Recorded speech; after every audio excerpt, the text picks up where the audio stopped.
नमस्ते दोस्तों, मैं एस्ट्रो ज्योति आज की बात में आप सबका स्वागत करती हूँ। आइए आज की बात कर लेते हैं। आज बड़ा ही शुभ दिन है, सोमवार का दिन है। सोमवार के दिन हम शिव जी की पूजा आराधना करते हैं। उनके निमित्त थोड़े से उपाय बताऊंगी, वो ध्यान से सुन लेना। वास्तु से शुरू करती हूँ, फिर आज की खास बात ले लेंगे और कृष्ण कथा में थोड़े से ज्ञान की बातें करेंगे। तो अंत तक बने रहिए और लाभ उठाइए।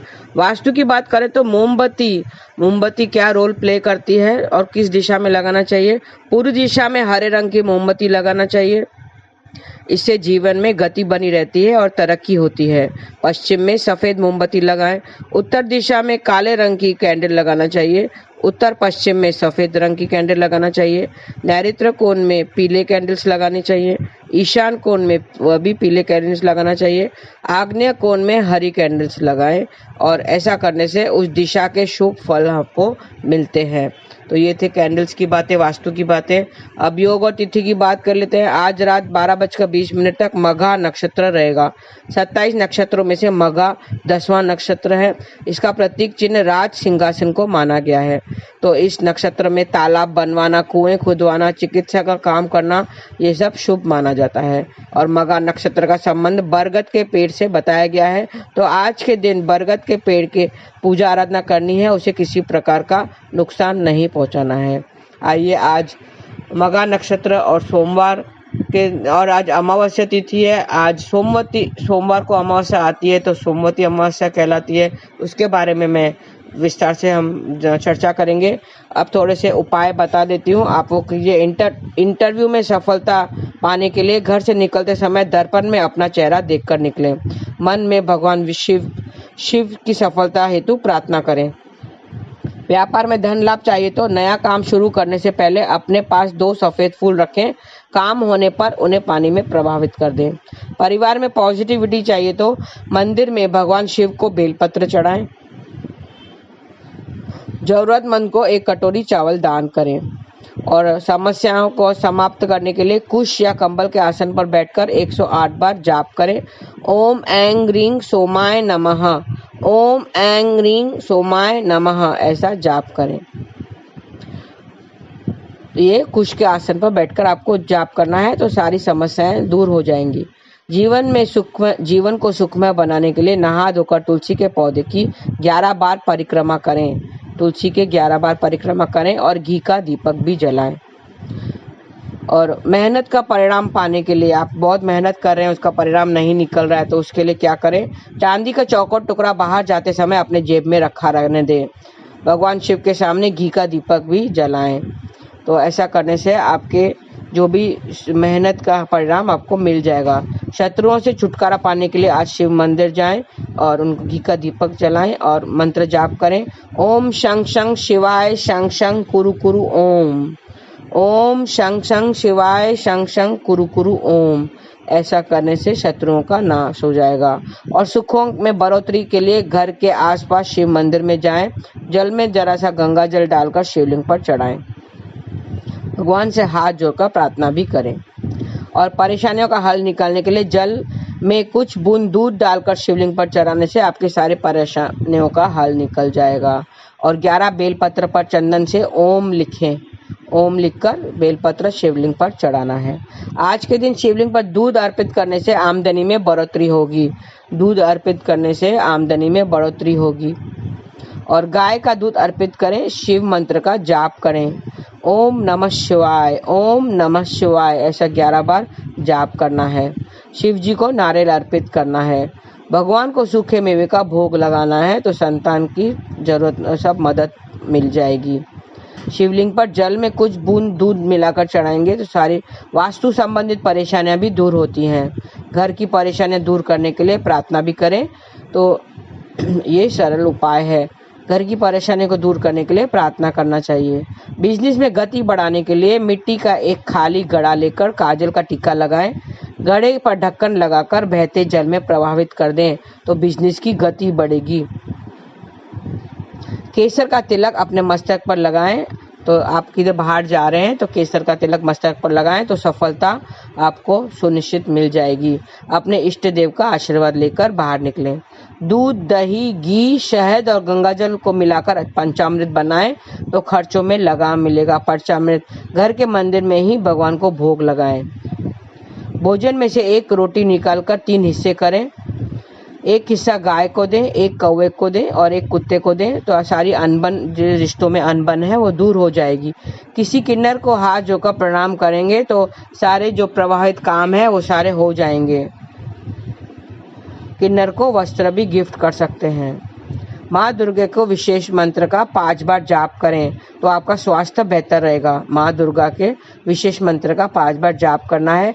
जयंती मंगला काली भद्र काली कपालिनी दुर्गा क्षमा शिवा धात्री स्वाहा स्वदा नमस्तुते। वापस बोल रही हूँ, जयंती मंगला काली भद्र काली कपालिनी दुर्गा क्षमा शिवा धात्री स्वाहा स्वदा नमस्तुते। ऐसा करेंगे तो आपकी सेहत बेहतर हो जाएगी।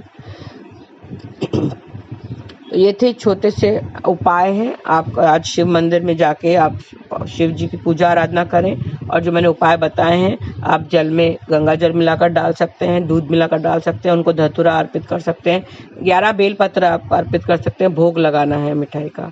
तो इस तरह से आप थोड़े से उपाय करके आपके जीवन में सफलता पा सकते हैं। आइए अब कृष्ण कथा में हम थोड़े से ज्ञान की बातें कर लेते हैं और मैं थोड़ा सा अमावस के बारे में बात करेंगे। आज सोमवती अमावस्या है। अमावस्या तिथि पर क्या करना चाहिए?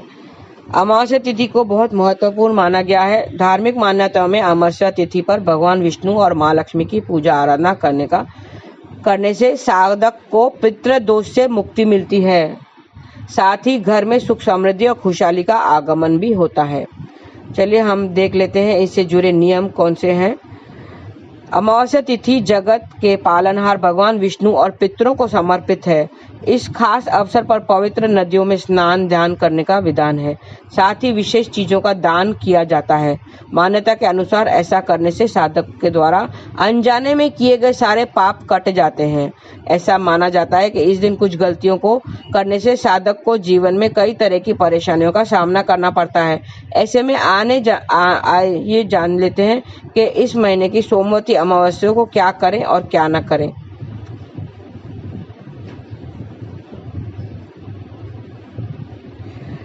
अमावस्या पर गंगा स्नान करना शुभ माना जाता है। इस दिन श्रद्धा अनुसार दान करना चाहिए। अमावस्या पर पितरों का तर्पण करना चाहिए। श्री हरि की विशेष पूजा करनी चाहिए। प्रभु को पीले वस्त्र अर्पित करने चाहिए। तामसिक भोजन का सेवन नहीं करना चाहिए। बड़े बुजुर्गों और महिलाओं का अपमान भी नहीं करना चाहिए। इस दिन शुभ और मांगलिक कार्यों का कार्य करना वर्जित है। पीपल और तुलसी के पत्ते तोड़ने से बचना चाहिए। और अगर आप पितृदोष की समस्या का सामना कर रहे हैं तो सोमवती अमावस्या के दिन स्नान करने के बाद पितरों को काले तिल मिश्रित जल में से अर्घ दे। मान्यता है कि ऐसा करने से इंसान को सभी परेशानियों से छुटकारा मिलता है। और धन का लाभ कैसे होगा? इसके अलावा धन संबंधी समस्याओं को दूर करने के लिए अमावस्या के दिन किए गया उपाय फलदायी माना जाता है। इस दिन लाल कपड़े में अलसी के बीज और कपूर को बांधें। इसके बाद उसके ऊपर से कलावा लपेट दें। इसके पश्चात इसे बहते जल में अर्पित कर दें। माना जाता है कि इस उपाय को करने से धन लाभ का योग बनता है। तो ये थोड़े से मैंने बताया है क्या करना है। आज के दिन बड़े बुजुर्गों का अपमान नहीं करना है। हो सके तो उनकी सेवा करें। घर में माँ बाप अगर हैं, बुजुर्ग हैं और चल फिर नहीं सकते हैं, बीमार हैं, तो उनकी सेवा करें। तो आपको आज के दिन ये सेवा करने से आपको शुभ फल की प्राप्ति होगी और पुण्य मिलेगा। और आज पितरों के निमित्त आज आप कुछ दान कर सकते हैं। आज का बड़ा उपाय है। और हम भगवान से मांगते रहते हैं, कभी ये देना, कभी वो देना, कभी ये मांगते हैं, कभी वो मांगते हैं। कभी भगवान नहीं देकर भी हमारा भला करते हैं। कहीं ना कहीं आपका भला ही होता है। हमारे प्रवृत्ति ऐसे ही होती है मांगने की। कुछ ना कुछ हम मांगते ही रहते हैं। भगवान के मंदिर इसीलिए जाते हैं कुछ मांगने के लिए। मुझे ये चाहिए भगवान, मुझे ये दे दो, मुझे बंगला चाहिए, मुझे घर चाहिए, गाड़ी चाहिए, प्रभु मुझे बहुत पैसे चाहिए। हम मांगते ही रहते हैं। वो हमारी इच्छाएं कभी खत्म नहीं होती है। मगर हमने कुछ मांगा और उन्होंने पूरा नहीं किया तो इसमें भी ईश्वर का बुरा बुरा नहीं करना चाहिए, बुरा ही कहते हैं हम। ईश्वर जब नहीं पूरा करते हैं तो हम उसको बुरा भला कहते हैं, क्या भगवान इतनी भी इच्छा पूरी नहीं की, मेरे कैसे मैंने ऐसे कौन से पाप किए हैं जो मुझे इतना दुख मिला है, मेरी इच्छा पूरी नहीं करते हैं। लेकिन इसमें भी हमारी भलाई ही छिपी है। जो भगवान हमें मांगने से भी नहीं देता है तो उसमें भी हमारी भलाई होती है। कैसे? एग्जाम्पल, एक छोटा बच्चा अपने पिता के साथ अगर बाहर जाता है, घूमने जाता है, उसको बुखार है, सर्दी जुकाम है और वो आइसक्रीम खाने की मांग करता है, पापा मुझे आइसक्रीम खानी है, मुझे आइसक्रीम खानी है। लेकिन पिता उसको बुखार होते हुए उसे आइसक्रीम नहीं लेकर देता है। इसमें भी उसकी भलाई छुपी है, क्योंकि उसे पिता को पता है कि आइसक्रीम नहीं देकर वो उसको भलाई कर रहा है, क्योंकि उसको बुखार है, सर्दी खांसी है, तो आइसक्रीम खाने से उसका नुकसान ही होगा। हम अगर कुछ मांगते हैं और वो ईश्वर हमें इच्छा पूरी नहीं करता है, इसका मतलब यह है कि वो हमारे लिए ठीक नहीं है, वो चीज़ हमारे लिए ठीक नहीं है, इससे हमारा भला ही छुपा है। लेकिन ईश्वर जो करता है वो हमारे भले के लिए ही करता है, और जो अब तक जो किया हुआ वो अच्छा ही हुआ है, और जो भी आगे करेगा वो अच्छे के लिए ही करेगा। तो हमें वक्त से पहले, किस्मत से ज़्यादा किसी को मिला है न किसी को मिलेगा, तो हमारे सही वक्त का इंतज़ार करना चाहिए। खाली हमें मांगना नहीं चाहिए, हमें उस पर छोड़ देना चाहिए, क्योंकि उसको ही पता है कि हमारे लिए क्या अच्छा है क्या और क्या नहीं। और वो सही समय आने पर हमारे कर्मों में अगर लिखा है, हमारे नसीब में लिखा है, तो हमें ज़रूर मिलेगा, और वो सही चीज़ हमें दे भी देता है। हमारी इच्छा सब पूरा करता है, लेकिन सही वक्त पर सही काम वो करता है। हम कभी भी कुछ भी मांग लेते हैं, हमें पता नहीं चलता है कि क्या सही है क्या गलत है, हम मूर्ख इंसान हैं। लेकिन ईश्वर को सब पता है कि किस वक्त क्या देना है, तो इसके लिए थोड़ा सब्र करना चाहिए, श्रद्धा और सबूरी हमारे मन में होना चाहिए, और हमें ईश्वर के साथ हमेशा रहना चाहिए, ईश्वर को अपने साथ रखना चाहिए। कैसे? नाम जाप करके। आइए नाम जाप करें। हरे कृष्ण कृष्ण कृष्ण हरे हरे, हरे राम राम राम हरे हरे। आज के लिए बस इतना ही। आपका दिन शुभ रहे। हरे कृष्ण।